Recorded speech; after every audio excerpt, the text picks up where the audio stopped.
Tuloy-tuloy po ang ating ikonsulta mo at ang ating topic ay HIV infection or or AIDS din daw. So, sige, umpisahan natin yan. Maaari nga bang magkaroon ng HIV or AIDS ang kahit sino mang tao? Subalit maraming tao ang hindi nakakaalam na meron pala silang HIV o Human Immunodeficiency Virus dahil kalimitan ito'y walang sintomas sa umpisa. Saka na lamang nagkakaroon ng sintomas ang karamihan sa mga taong may HIV kapag ito'y malala na o kapag ang impeksyon ng HIV ay na-develop na sa AIDS o Acquired Immune Deficiency Syndrome. Noong 2010, tinatayang 34 million na tao sa buong mundo ang namumuhay na may HIV virus. 1.8 million ang namatay dahil sa AIDS at 271 OFWs ang naitala na may HIV at AIDS. Kaya gumawa ng mga hakbangin ng United Nations para mapigilan ang paglaganap at pagmomonitor ng mga kaso ng HIV at AIDS sa buong mundo. Ngayong umaga, kasama po natin sa studio ang isa sa mga representative ng Phi Lambda Sorority Delta ng UP College of Medicine na isa sa mga grupong nagsusulong ng HIV Awareness Campaign. Ano nga ba ang mga bagay na dapat nating malaman tungkol sa HIV at AIDS at paano ito may iwasan? Yan po ang ating tatalakayin ngayong umaga dito po sa ating Usapang Pangkalusugan. Let's all welcome Dr. Jella Villa. Ayan, maraming salamat. Good morning. Good morning po. And of course, kasama rin po natin sa talakayan si Dr. Pebbles Antonio. Ayan. Kasi meron kayong sorority, di ba? Magkasama kayo sa sorority. No, but, yeah, go ahead. Basically, Jella's here to talk about HIV awareness. So, siguro, why don't you start by telling us ano bang mga palatandaan o sintomas ang meron ang taong may HIV or at AIDS? Or maybe you can start by differentiating what is HIV versus AIDS. O kasi a lot of people nag-ano sila pag HIV, AIDS na agad eh. Pero hindi nila alam na magkaiba yan eh. Diba? Go ahead, Doc. Okay, bale, tama po yung sinabi ni Ma'am kanina na una po, it starts out as asymptomatic or wala pong sintomas. So po pwede pong magkaroon ng HIV ang isang tao na wala po siyang mga sintomas na meron pala siyang HIV. Yung AIDS po, yung Acquired Immunodeficiency Syndrome, yun na po yung tawag natin na full-blown na po yung sakit. Meaning, yung CD4 levels, ito po yung antibody sa ating katawan, meron na siyang level na hindi niya na kayang labanan yung mga infection, kahit karaniwang infection. Ubo, sipon, pulmonya, tuberculosis, na-invade na po yung katawan ng isang taong So may parang ang AIDS. nangyayari po, complication after complications. Mukha po siyang after complication, pero yun po yung spectrum, mukha siya, spectrum po siya ng HIV to AIDS. So ano naman, 'di ba? Kasi parang ang alam ng mga common na tao, pag ang nasasalin daw ang AIDS through injection, blood donation, of course sexual intercourse. Tama ba ako? Ano-ano pa? Bale po, yun po, basically yun yung mga main transmission routes po natin, ano. Pwede po siyang masalin through blood transfusion, pero ngayon po, through modern technology, nagagawa na pong screen yung mga donors, pati po yung mismong dugo ng mga blood donors. So, inaiiwasan na po yan. So, yung majority po ng transmission ngayon ng HIV/AIDS would be through unprotected sexual contact, especially yung mga high-index suspicion natin, mga high-risk behaviors katulad ng multiple sexual partners, yun nga, unprotected sexual contact, and mother-to-baby transmission, pwede po siya. So, pag ang isang mother po, nabuntis siya, na may HIV siya, po pwede niya po itong mapasa sa kanyang anak. Opo. Ano, 100%? 100%. Opo, sure po yun. Na kapag infected po ang mother, pag nagbuntis siya, mapapasa niya po yun sa anak niya. And yun nga po, yung isa pa rin nating problema about it would be yung drug users natin using injections, they share the needles. That's why... At saka pati yung mga nagpapatattoo. Diba? If you don't change the needle. If you don't change the needle, pwede po siya. Merong high chance of getting the infection. So ngayon, pagka may HIV ka na, paano to na-develop na AIDS? Di ba? Acquired Immunodeficiency Syndrome. Bali po, basically, kapag nagiging AIDS po siya, kasi po ang HIV, wala naman po itong gamot talaga. Yeah, walang treatment. Walang treatment. Walang cure. Walang cure. But may treatment would be yung antiretroviral drugs natin. But it just slows the replication process of the virus. So, kapag po, may mga tao po, like halimbawa si Magic Johnson, who can afford the antiretroviral therapy, they can sustain the immune system, they can help boost the immune system by decreasing the viral load, yung dami ng virus sa katawan.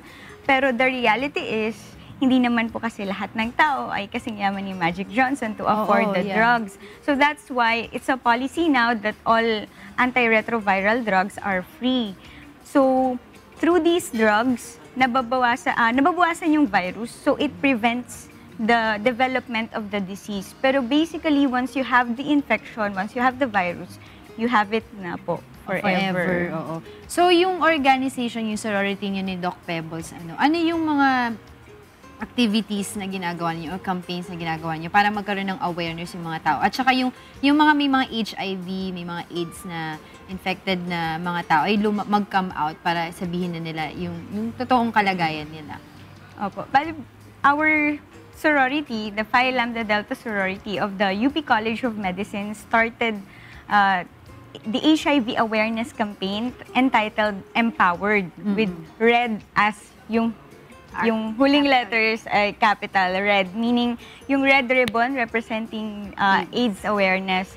So it's a 4-month-long advocacy, and we started on this October, by launching different PubMats. Basically, we use the social media because that's where we feel like we can target the younger population who is really at risk of getting this infection because of lack of information. Yeah, so we step up the public information campaign through social media, through photo essay contests, and we interviewed Nanay Ellen. Nanay Ellen is a person living with HIV who is empowered, and nagsasalita talaga siya sa different fora about telling her life that there is really life even if you have HIV. Despite the stigma, despite the discrimination, you can still have a productive life.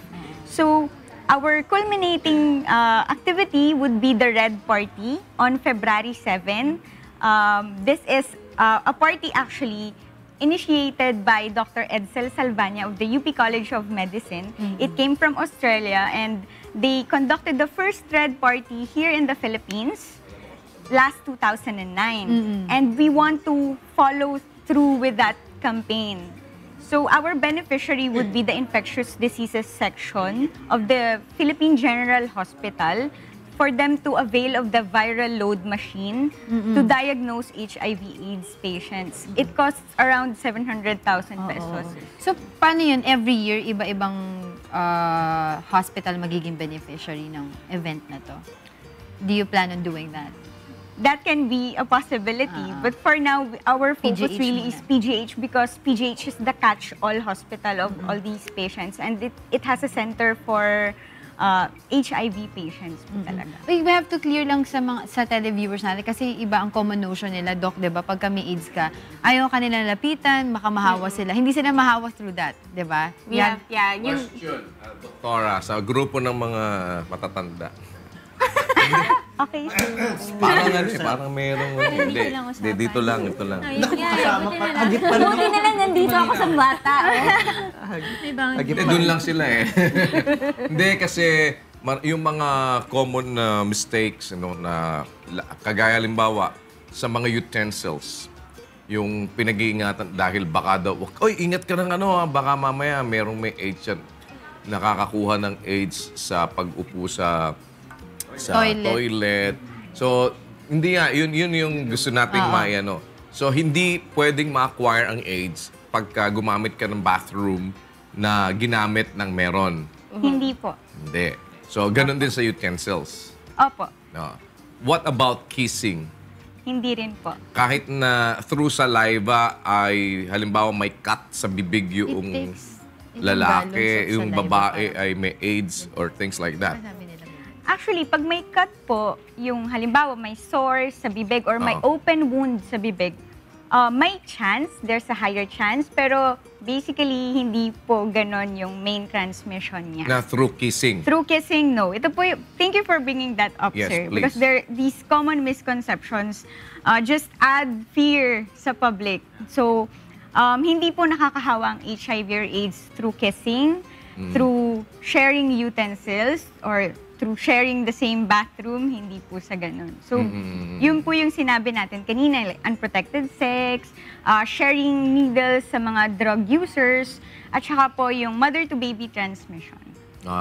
So pati pawis, hindi naman. Hindi po. Kasi di ba yung notion dati noong si Michael Johnson, ano? Magic. Ay, Magic Johnson. Magic, Opo.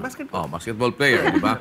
So pag nakalaro mo, pinapawisan, tapos nadikit sa'yo, may AIDS, ano dun yan eh. Those are things na Paranoid dati ka na kasi. pinapangambahan, ano, na pagka ganon. So hindi rin pwede yun. Hindi po. I think, Kuya, in line with that, kasi yung one of the questions we were supposed to bring up was how do we prevent it eh. So, how do we prevent transmission of AIDS or how do we prevent para hindi magkaroon ng AIDS? So, knowing how yung roots of transmission niya, which is, like mentioned earlier, is important. So, yun yung i-avoid mo. Unprotected sex, probably. That's one, no? And then if you, let's say the other one is sharing needles, then don't share needles. Ay, walang drugs pala. Don't use drugs pala. Yung Hindi kasi minsan yun sa mga dental, ano, di ba? Yes, Minsan oo. hindi naglilinis ng kanilang gamit yung mga dentistang baboy, di ba? May mga ganun eh. Or kaya hindi na Mga din-disinfect nagpapatattoo, kuya. ng masyado. Tattoo. So, Tattoo in yung shady pagpapatato. na lugar, 'di ba? Yung hindi natin alam kung malinis yung What karayom. about blade? Blade. Yung like halimbawa kasi minsan sa di ba sa Shaving. barbero. Ginamit sa nakakat ka, di ba? Minsan nagkakaroon ka ng possible ba 'yon? Kasi unless makakat ka rin siguro ng same blade, no? No, hindi. Ano ba? Same blade yung ginamit kasi doon sa may Pero age. medyo maliit ang load nun. Maliit yung Okay. chance. But there is that risk. Kasi iba din. Pati yung sa pagpapa-manicure, pedicure. Hindi Di ba? na hindi na. Ma-manicure sa paa tsaka pe-pedicure sa Masyadong kamay. maliit yung... Binaligtad eh.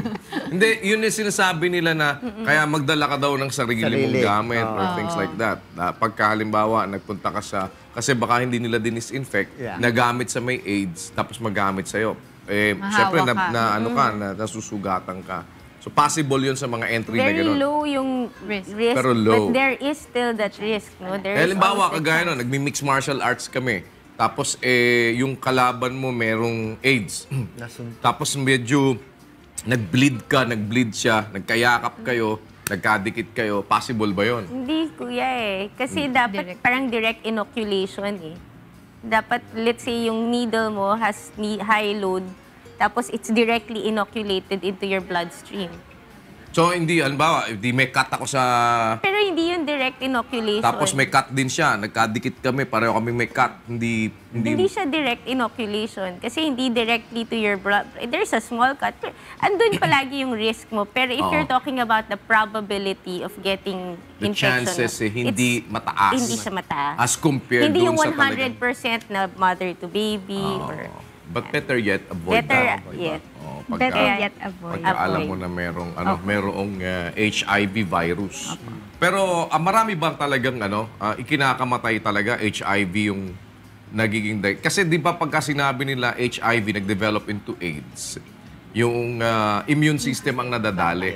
And most of the time ay kinakamatay ibang sakit like pneumonia, TB. like di ba ganon? TB is actually tumataas ulit yung incidence ng TB because of AIDS.